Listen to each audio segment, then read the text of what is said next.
Hello and welcome to Stowe Talks, a series of videos designed to support people going through a relationship breakdown and all of the challenges this brings. I'm Matthew Taylor. And I'm Liza Gatchell, family lawyers at Stowe Family Law. And in each episode, we bring in some of the amazing professionals we work with so they can share their advice and expertise on a range of issues, from co-parenting to financial advice to dealing with challenging ex-partners. Today, we are joined by Sara Davison, one of the UK's leading divorce coaches and NLP master practitioner, with 26 years of coaching experience, as she shares her advice on how to parent alongside a toxic or abusive partner. Best known as the divorce coach, Sara has created revolutionary new ways to cope with breakups and divorce. Combining coaching skills with her own personal experience, she runs a unique programme to help anyone battling a breakup. Best-selling author of Uncoupling, How to Survive and Thrive After Breakup and Divorce, and The Split, she is also the creator of Breakup Recovery Retreats, which have been credited as being transformational and life-changing. Commissioned for a TV show, Heartbreak Hotel, they have quickly become the new way to cope with a breakup in the UK. She also runs a podcast called Heartbreak to Happiness. A patron of domestic abuse charity, the Dash Charity, Sara recently launched the UK's first dedicated retreat called How to Divorce an Abusive Partner and Recover from a Toxic Relationship, to empower those feeling helpless and give them the critical tools they need to break free so they can start their healing journey and redesign their lives. Welcome, Sara, and thank you for joining us today. Having to parent alongside a toxic or abusive ex-partner presents so many unique challenges. So what, firstly, is a toxic ex-partner? Well, a toxic or abusive ex-partner is somebody that is not just having a bad day.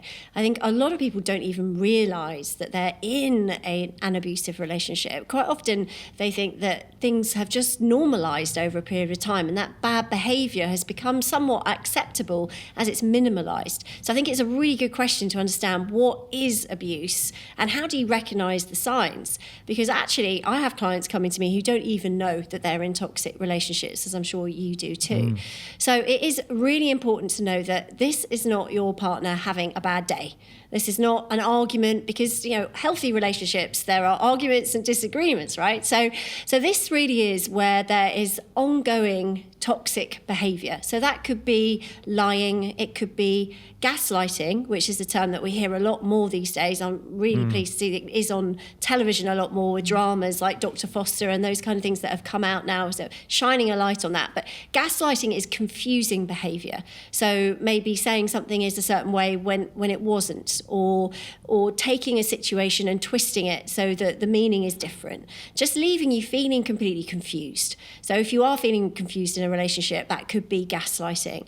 The lying obviously is something that is consistent over a long period of time, and these are things that go on: belittling, name calling, putting you down, isolating you from friends and family. Again, that's a huge thing. And again, it may not be obvious at the beginning. It may just be, oh, you know, I don't really fancy going to see your parents this weekend. Can we miss it?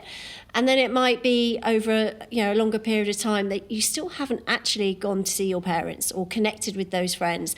And then it might change slightly to, oh, well, I'm not sure they're good for you. So it may not be direct. You may not be saying, this toxic ex may not be saying, no, you can't see those people, but it's slowly isolating you over a long period of time. I think that incremental nature kind of rings true to us. That's a lot of what certainly I hear from clients who come to us, and it's almost like a bit of a creep throughout the relationship where there's a build-up. Is that a really common way that these behaviours kind of develop? Yeah, absolutely. It's a bit like the boiling frog syndrome, you don't notice it. If that partner was as unkind or cruel even to you as they were on the last day of the relationship, as they were on the first day, most of us would never have got into those relationships. And I'm a survivor of abuse myself, so I know what it's like. It does creep up slowly, and then slowly the water starts boiling and then you're in it, but then it's very hard to get out. So yeah, it's a really good point. And how do friends and family help in these situations? Because I can imagine perhaps they can see changes in behaviour, particularly if they're feeling that they're being isolated from the person, and it might be something that they want to raise. But is there a way that can be done, or are they, how does that work? It's a really good question, because a lot of times people don't see it. because it's behind closed doors. And often the perpetrator will be very charming, very charismatic. And so people think, gosh, they're the life and soul of the party. They're great fun to be around. And often they are in those scenarios, but behind closed doors, it's very, very different. So some people obviously will notice the shift and change. And it can be really hard to bring up because quite often talking about it is not something that victims of abuse find easy to do. They're either worried or they're worried they'll get heard or caught out talking about them. And sometimes they think it's them, because this is really common. It's all designed to make you feel that you're the problem. But the really important message is that it's not your fault. It's never your fault. Unfortunately, we do enable the behaviour, because a lot of the times we don't stand up. We don't say, no, that's unacceptable. Don't call me that, or don't do that, or I'm leaving. Whereas, other people would. So this is why empathetic people tend to get drawn into these relationships, because they think, oh, well, I can fix it, or I can adjust myself, or I'll take that on. I know that they're having a bad day, so I'll just suck that up and I'll get on with things. I don't want conflict. So quite often by doing that, it's not their fault, but they are also enabling that behaviour to carry on, because you don't say no, you don't stand up for the boundaries and say that's not okay. So this is how we sort of get stuck into these relationships. Well, there's quite a fine line, I think, between enabling and self-preservation, because a lot of that behaviour from the victim is just about often getting through a day or a week or an hour, isn't it? So that probably reinforces the behaviour to a degree. Yeah, absolutely. It is. It's about self-preservation. It's about not poking the lion. You don't want to go up and say, well, that's not okay, because there might be some sort of repercussion there for you or consequence. And that's another one of the signs, actually, Matt. It's walking on eggshells. So thinking, gosh, well, if I do react to that, then that's going to ruin this evening. Or if I do that, then they might be angry with the kids. So I'm just not going to say anything. So again, it's walking on eggshells and never really knowing what's going to happen next. And it's really easy, isn't it, for third parties to look in on what is a toxic or abusive relationship and say, why don't they just leave? So, why do people stay for so long, potentially, in these abusive relationships? I mean, it's a good question. I think to answer that, we've got to look at why do we get into those relationships? Because I think, knowing what we know at the end, we definitely wouldn't be getting in on day one. So you don't see it, but this tactic, which you've probably heard of, called love bombing, is a really common technique that's used to sort of sucker people into those relationships. So what love bombing refers to is that they make you feel $1 million. So it might be grandiose promises that they're going to look after you forever, you're never going to be lonely. They might treat you to nice restaurants or holidays, anything like that, to make you feel very, very special. In fact, it's almost too good to be true. It's sort of, you're put on top of that pedestal and you think, gosh, this is amazing. This is what I've been waiting for all my life. And they'll be reinforcing those messages. However, we're falling in love then with who they want us to see them as. Now, for some of them, they are that person. There are glimmers of time where they are that person, but for others, it's a complete facade, and it's never really existed. So what happens is victims of abuse fall in love at that point, at that early stage, with who they perceive their partner to be. But then afterwards, their behaviour changes, and that is when we're sort of left thinking, gosh, well, I know that's possible, that good behaviour, because I've seen it. So it's that hope that we stay in there for. And so that's who we fall in love with, but they don't really exist, or only at glimmers of, or short spaces of time do they ever really, are they that person, if ever. So I think when it comes to the end of relationships, we're looking at thinking, well, I just hope that they can go back to being the person I fell in love with. I know it's possible. And that cycle, there's a cycle of abuse where, that you get hooked in. So there'll be really bad behaviour. So they'll be calling you names, there may be violence, there could be, anything, those horrible things we were talking about earlier. But then as they sense you pull away, that's when they want to reel you back in, because they need you as much as you want to be in that relationship. So they will try and sucker you back in by being nice, being charming, and showing you who you fell in love with. So you think, oh, okay, well, we're back to normal. If we can just carry on like this, then maybe I don't need to change my entire life and go through that divorce or that breakup. So we stay in it. But then again, once it settles down, and then the cycle repeats itself. So we're constantly in that loop. So it's very, very difficult to get out, because you may have kids, you may have financial struggles as well. If you've got families, that it can be really difficult just to leave. You might be worried about the impact on children, or because you feel you still love this person. It's very hard when there are good days, in inverted commas, because they're not really good days. But because of that, it keeps you locked in. So does that typically mean it takes a few attempts for someone to leave an abusive relationship? It's rarely the case that they will go, right, that's it, I'm done. It will be repeated attempts and that getting sucked back in. Yeah, I mean, it's many, many times. I mean, many more than we think. I think the stats are around 8 or 9 times to actually leave an abusive relationship. Yeah, but you're so right. A lot of people will look and say, well, why don't you just get out if it's that bad? It's just never that simple. Okay, and then obviously we talk about abuse, and when you talk about domestic abuse, the first thought is within the marriage, within the relationship. But obviously that abuse can continue post-separation and cause problems. So how does that manifest itself? How is it different to the abuse during a relationship? Oh, it's such a good question. I'm so glad you bring it up because post-separation abuse is huge. And I think, I have a lot of clients coming to me who say, well, my lawyer said, well, at least you're out now and things will get better. And, just from the day you separate, that is just not the case. For most people, if you're in an abusive relationship, you are going to suffer from post-separation abuse, which is horrific because all that bad behaviour doesn't just disappear. That lying, that gaslighting, confusing behaviour, that just gets moved into the divorce process, as I'm sure you guys see all the time. So that then it becomes, paperwork or responding to lawyers or being honest or open, or the child arrangements. Again, very common to mess around with the child arrangements or to use the children, manipulate the children in those circumstances. So again, that post-separation abuse, can really hit people hard because they think, well, I'm out.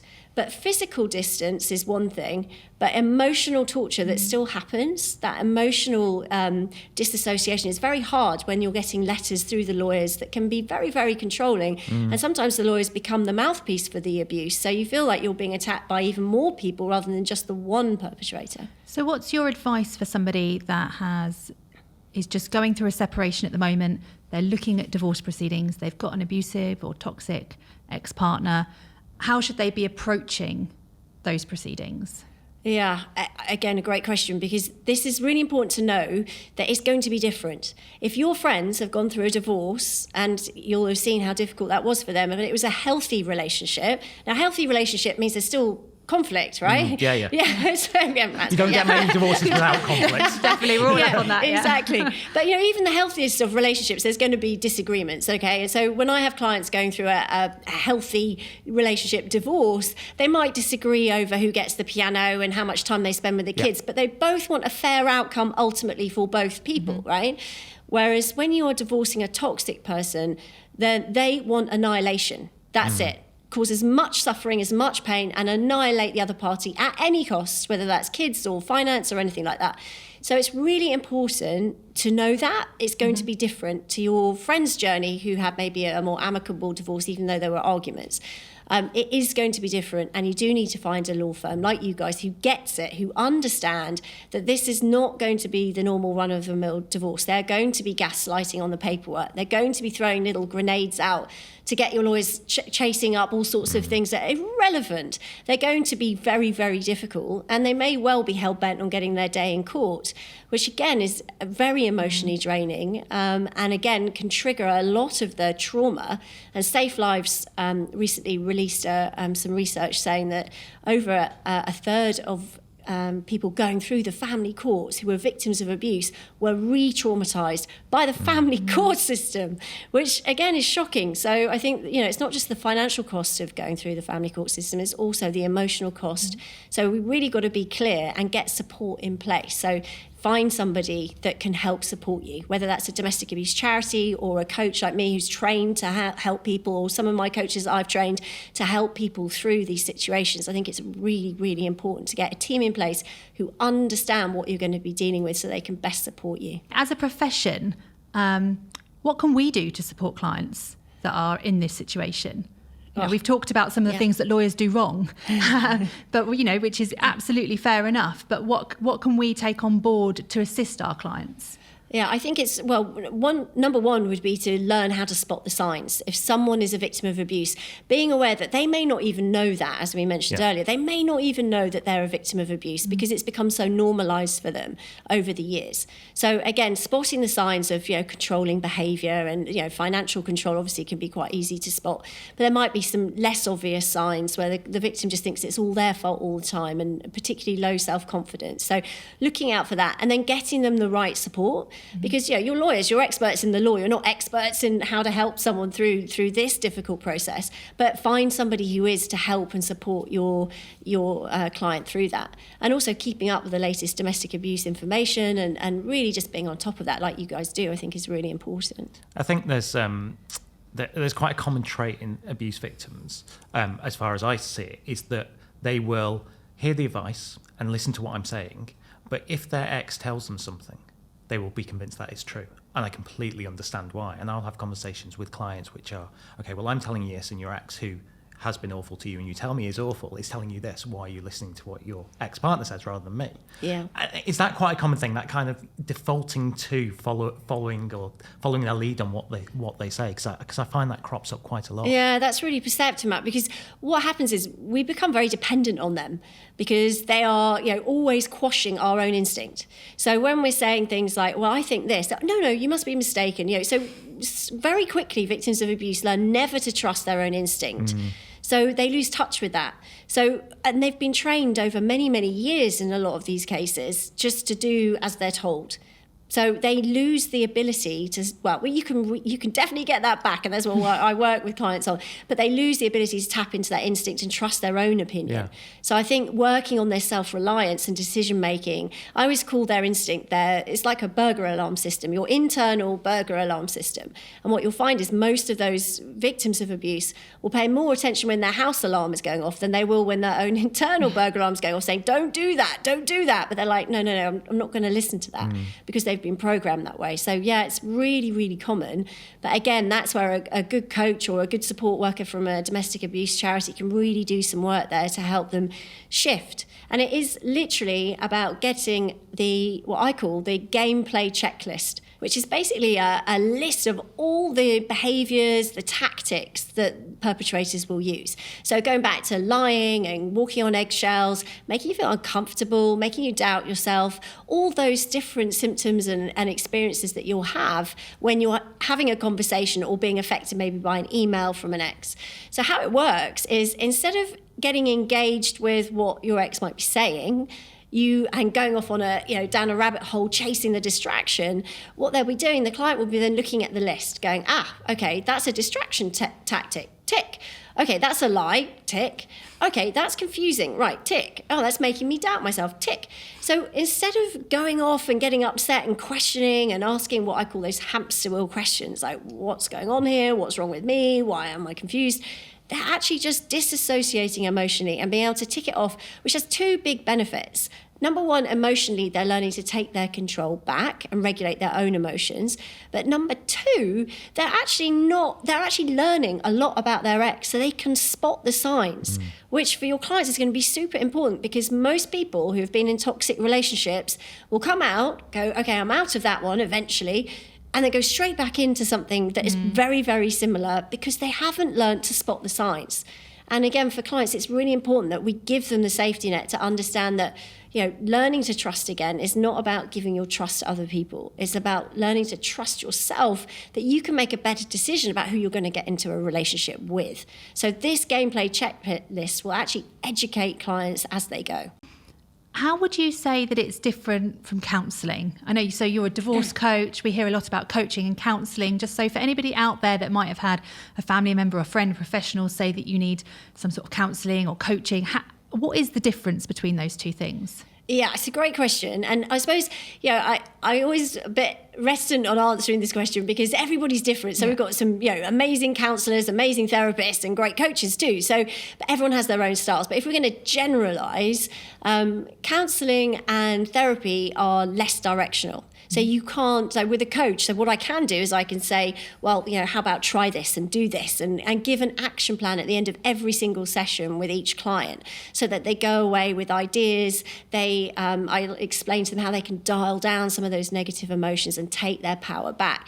So it's not just hearing the story, it's very much more understanding where they've been, but we only hear that story once as a coach. So in my training schools, I train people to become breakup and divorce coaches as well. We all only listen to the full story from beginning to end in session one. Unlike some therapy, some counselling where you'll be reliving that quite often. As a coach, we're very much, right, you've told us, we'll get the updates, but we're very much on moving you forward from where you are now to where you want to be. So again, it's much more directional and results focused. And so if you've come through a separation, you are separating and you're looking to move on to the next stage in your life, and you've got children with your ex-partner who's toxic and abusive, and that behaviour continues, how do you manage to work together to parent your children? Work together, they're the words, Matt. Is that the magic words? And the answer is you don't? You don't, yeah. I mean, again, the thing is, we have to ask ourselves the question, how do I take my control back over this? Because quite honestly, with a lot of my clients around the world, this isn't just a UK thing, this is everywhere, if you explain what you want from a very manipulative ex, they're going to do the opposite. Yeah. So it's very, very difficult when you have to set out, right, these are the arrangements, because then they know what you want and then they're going to manipulate that and let you down. So how do you take your control back? Well, first of all, you can't co-parent. It just isn't going to work because of exactly that. They're going to manipulate the situation. Because this is their only form of control over you after the finances are sorted, they're only left with the kids. So all that behaviour will go into manipulating that situation. So with the kids, we can parallel parent, which, I mean, can we? That's a good question. I don't know. I mean, because parallel parenting basically means that you don't agree on the small things. You basically, allow your ex to do what they want to do in their home. You do what you do in your home. You set your own morals, you set your own boundaries and values for your kids, which is really important if the other parent isn't stable or healthy. So exactly, it's important for you to create that safe space for your children. However, parallel parenting means you have to agree on schools and healthcare. And I wonder how many clients you've had who come to you because they can't agree on schools or healthcare. Because I have once or twice it's happened, yeah. So, I mean, what we're doing is we're sort of cutting out most of the battle, and we're just you're limiting the areas of conflict, aren't you? Rather than the co-parenting approach, which is we have a common set of rules and work between the two houses, and we try and be consistent as much as possible.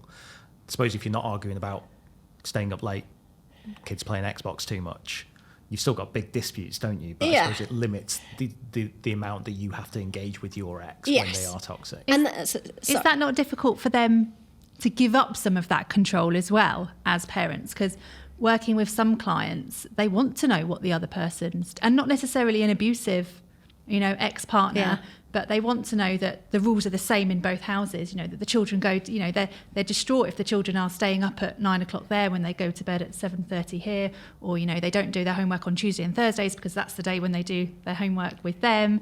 So how does that work with that as well? Because I guess it's, you have to be prepared to give up an element of, control and discussion as well. Yeah, I mean, it's a really good point because, from most of my clients are female. I do have male clients, but it is difficult. It is difficult to give up that, when you've been used to it. And most people will say, Sara, I never signed up to not putting my kids to bed every night.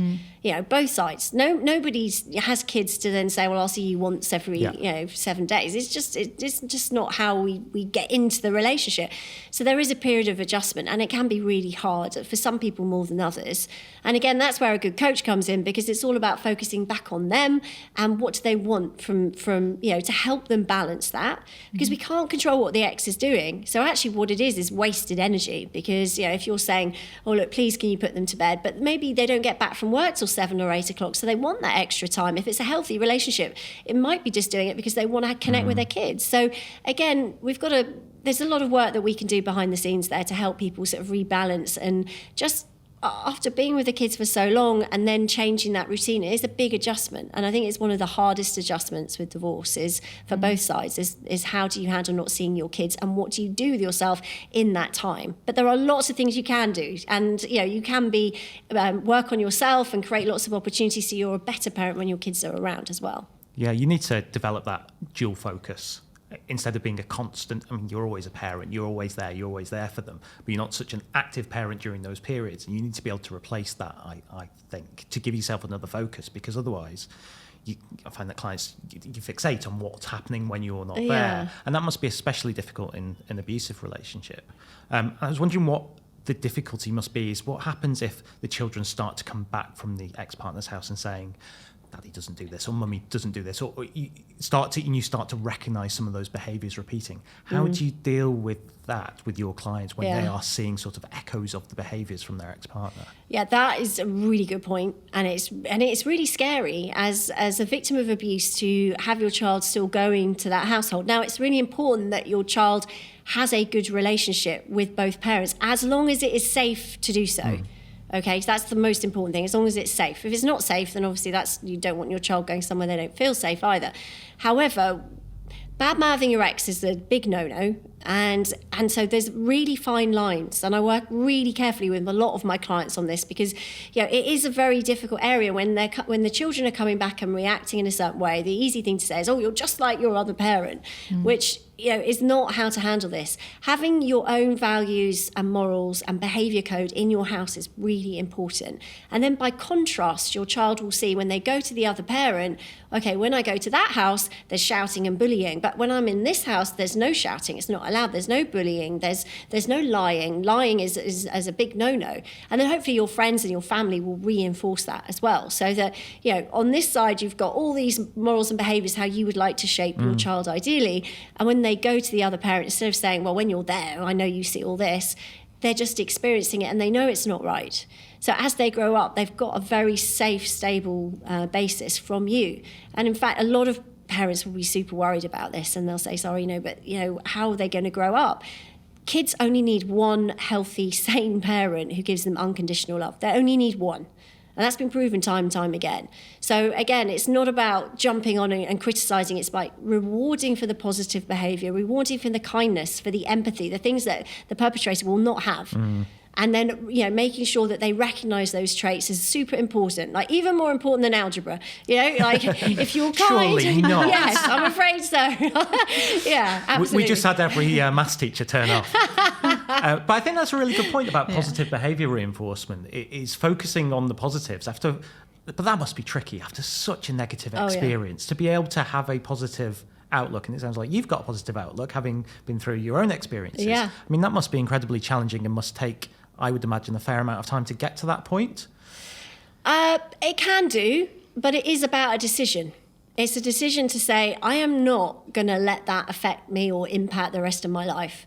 So it's kind of a screw you, watch this attitude. Yeah. And if you can grab that early on and go, I know it's not going to be easy, there's going to be some ups and downs, but if you've got people around you that understand, if you've got people that have maybe walked in those shoes before you so they can guide you, then I think it becomes a lot easier. And also, as parents, we'll do more for our kids than we will for ourselves. So if you know you're doing the right thing by your kid, and you know that by reacting in a certain way, you are helping them, then a lot of my clients will do more to protect their kids and do the right thing and show them, lead by example, rather than by bad-mouthing the other side. And as you know,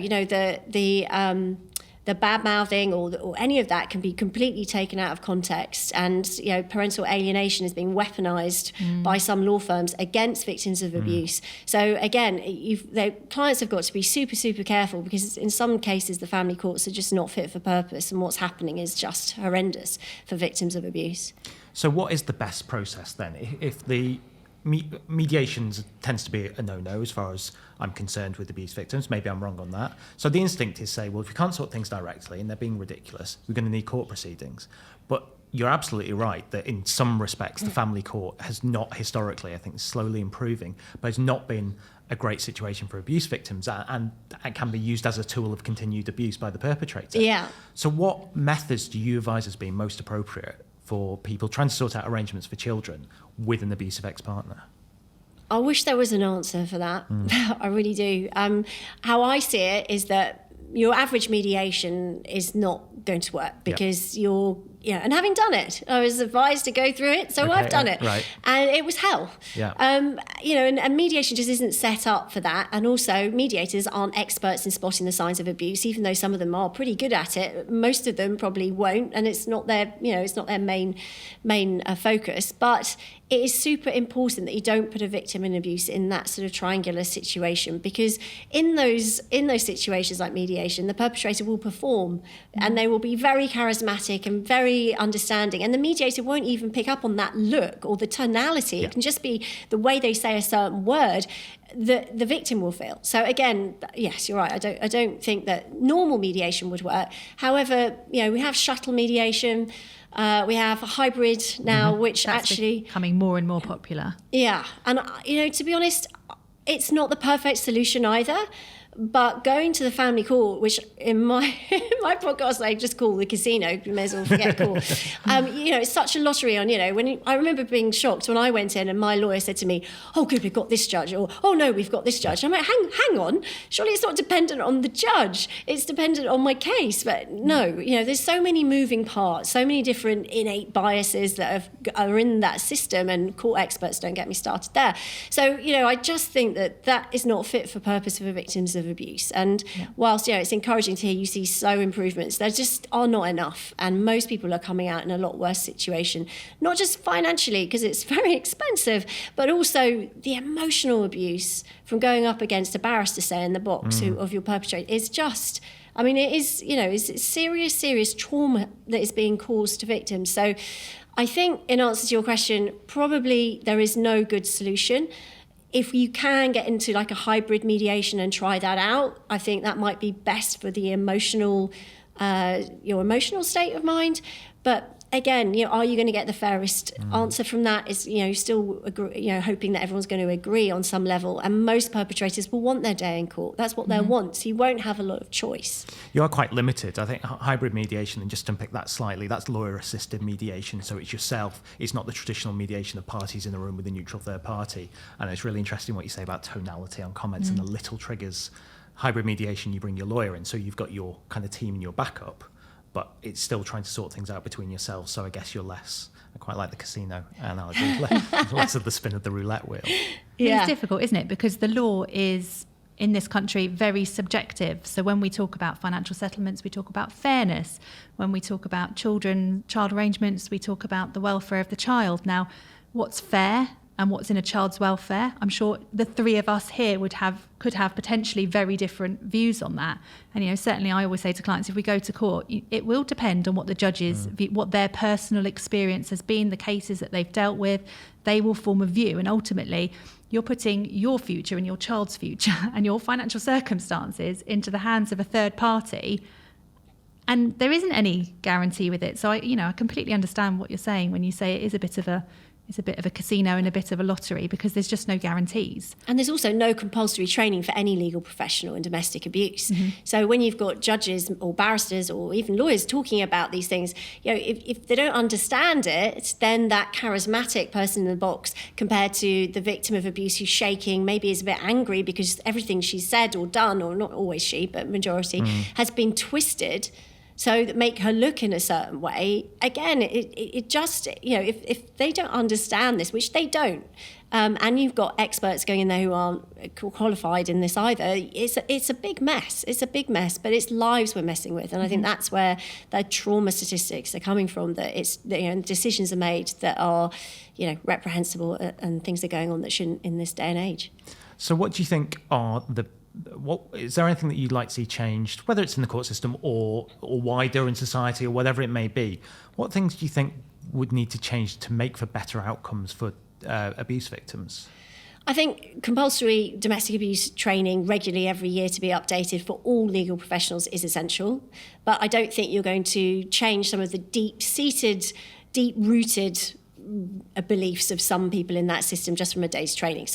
But that would be a good start, because I think a lot of people would be able to at least start to spot some of the signs, or be able to recognise that things maybe aren't quite as they seem. So I think that is going to be really important. But I also think we should have specialists in domestic abuse working alongside lawyers and alongside the family court system, because again, we can't expect you guys to be all experts in everything. You can have a level of understanding, but again, having someone in the system that, if there is any alleged abuse, is there for each case to assess it, who is properly qualified and independently verified, and monitored and regulated, so that we know we've got good people, good support for clients going through the system, and that if there is abuse, it will be flagged up and they will be protected. I think that's the only way to get a fairer outcome for victims of abuse. Moving on a little bit from the actual dispute point, and let's say you've worked with a client for a little while and they've come through the end of their proceedings or whatever, and they've got a broad agreement, and obviously an abusive partner is likely to mess with that going forwards, but things are as settled as they might ever be. We talked a little bit before about trust, so I'm really interested in hearing how abuse victims can empower themselves to kind of move on to the next chapter in their lives and kind of survive it and become a survivor and be able to develop and thrive. What do you say to clients about how to kind of develop those skills? Yeah, I mean, and it can seem impossible at the beginning. So if people are listening or watching this and they're thinking, I'm never going to be able to do that, you will. And it's about taking that pain and turning it into your power. It's about taking that adversity and making it your strength. If you've gone through this, you can get through anything. And if you have kids, then using, that motivation to drive you forward, that you're going to be a role model for them, that they're not going to see you falling into the same traps time and time again. I think it comes down to education. It's about playing with the gameplay checklist and spotting the signs. It's about, when I teach my clients about dating again, a lot of people are like, I'm never going to date ever again. I hate all men. I'm never going to do it. And it's understandable, right? But actually, it's not about trusting somebody else, giving your trust away. It's about learning to trust yourself to make those better decisions. So understanding what those early red flags are, because they are always there. Sometimes we push them down, sometimes we don't look at them, sometimes they, I'll change that. But actually, if someone tells you who they are, and maybe they show you who they are, then listen. Take note. That is who they are. If someone's saying, my mum tells me sometimes I'm selfish, they're selfish, right? They're not going to, you're not going to be able to change that. And also knowing that if that comes up, knowing what your deal breakers are, and if they come up, for example, being rude or lying or being unkind, if that comes up, then deploy your parachute and exit the building immediately rather than giving them a chance to do it again. Okay, so it's about setting your own boundaries. It's about learning and banking those lessons, because otherwise life's going to keep on teaching us them. So it's really about self-empowerment and taking your control back and saying, this isn't going to happen to me again. And just being kind to yourself and recognising that, sometimes we're going to make mistakes, but as long as we learn from them and turn that pain into our power, we can move forward and be really happy again and go on and have healthy relationships in the future. And break that repeating pattern, yeah, I suppose, absolutely. Particularly if they have been in, as you say, they're more likely to, if they don't get assistance, go back into another abusive relationship. So actually, by the time you're dealing with their divorce proceedings, this might actually be their fourth or fifth abusive relationship. So this is just a pattern they've done. I think it's really easy, isn't it? Sometimes we're all looking for the Disney fairy tale. So at the beginning of a relationship, if you are being wined and dined and all these lovely things are saying, you might miss those red flags that are there just at the beginning. Yeah, I always say that my clients, when they first come to me, they have two criteria for meeting a new partner. One, they have a pulse, and two, they show them one sign of affection, and then they go into what I call limpet mode, sort of sucker themselves to this poor person, thinking I'm never going to be alone again, because that's our greatest fear. After a breakup with a toxic person, you're going to be on your own. You've probably been told you'll be on your own, that no one will love you, you're not attractive. And so all those fears are there. So yeah, you're so right. We need to learn to understand what those signs are and just get out. No second chances, no second dates. Just get out if it's not what you think it should be. Yeah, and do the work with somebody like you so that they feel comfortable in their own skin. Because if you're comfortable with yourself, you're then coming to a relationship as equals, aren't you? Rather than expecting all of this from your partner, being fulfilled from your partner. Yeah, it's a two-way street, and looking for someone else to fill the gaps in you is never going to work. We've got to be able to be whole and be happy to spend time on ourselves and start trusting our own instinct and our burglar alarm system and building those muscles up, because then you're a more attractive package anyway for someone coming through the door. So again, you're more likely to form a healthy relationship than someone that you're dependent on again.